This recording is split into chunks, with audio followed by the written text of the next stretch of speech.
یہ قسط تو کافی تہلکہ خیز تھی، خاص طور پر کچھ خاندانی راز اور پھر وہ داریہ کے اعترافات۔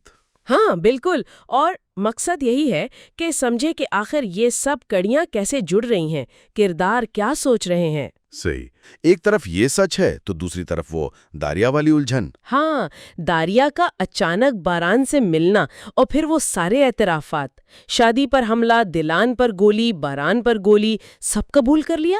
یہ بات ہضم نہیں ہوتی ہے نا۔ اور پھر جیل میں وہ جو نامعلوم شخص آیا جس نے داریہ کو مجبور کیا کہ وہ یہ سب قبول کرے، بدلے میں تحفظ کا وعدہ اور دھمکی بھی۔ تو داریہ تو ایک مہرہ نکلی۔ صاف ظاہر ہے، اور وہی شخص سبیحہ خاتون کو بھی تو دھمکا رہا تھا۔ او ہاں، جرمنی میں اس کی کسی خفیہ زندگی کا ذکر کر کے۔ تو یہ کون ہے آخر؟ سوال تو یہی ہے، کیا یہ داریہ اور سبیحہ دونوں کو ایک ہی شخص کنٹرول کر رہا ہے؟ ہر طرف ایک بے یقینی سی ہے، جی۔ خطرہ ہی خطرہ۔ تو اب آگے کیا ہوگا؟ سب سے بڑا سوال، جب یہ سارے راز کھلیں گے تو کرداروں کی زندگیاں کیسے بدلیں گی؟